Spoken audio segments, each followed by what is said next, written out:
Magandang umaga po sa inyo, tatay, nanay. Kanina po ay wala po kayo dito. Nadatnan ko po si Ami lang po dito sa inyong bahay. Sinama ko na po siya sa bayan at ngayon po kakauwi lang po namin. Meron po kaming binili po mga gamit para dito sa inyong bahay. Yan po yung lamesa po, nanay. Ito po yung foam.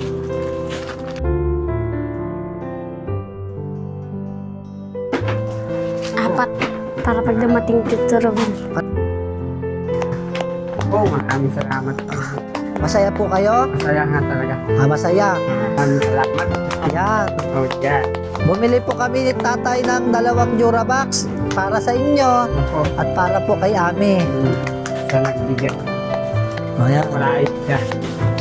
Hindi nagpapasalamat kami sa tumulong sa amin.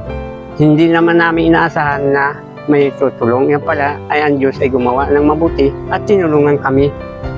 Ayan, maraming salamat. Maraming salamat sa tumulong sa amin at siya ay pagpalain pa ng ating Panginoon.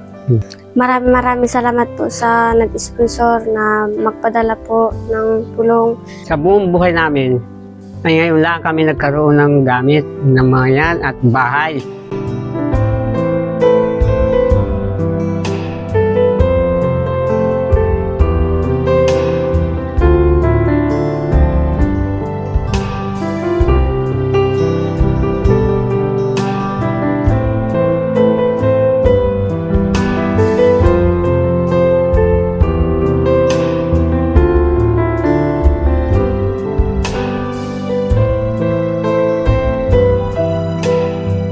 Ito po ang inyong Durabox, nanay, tatay. Dito nyo ilalagay yung mga damit ninyo, no? Ito ay Durabox ni Ami. Dito nyo po ilalagay yung mga damit niya, lahat ng damit niya, gamit, school supply. Alam mo na yon kung anong mga ilalagay dito, ah. Para yung mga damit ninyo, hindi kung saan-saan na nakabitin. Ibinili natin, at ito ibilin sa akin ng sponsor, nabilang kayo para maayos at malinis tingnan ang inyong bahay. Maraming salamat po sa nag-sponsor. Ay.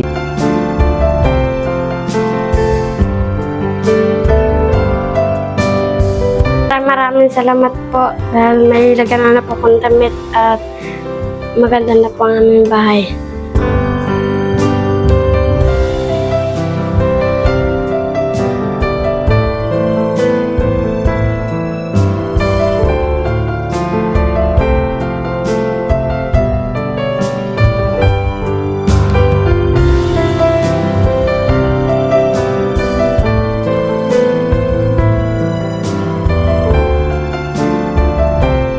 Gusto ko pong sabihin sa nag-sponsor, maraming salamat po. Hindi ko po akalain na ganito po karami ang ibibigay sa akin ng Panginoon. Hindi lamang ako ang masaya, si nanay, si tatay.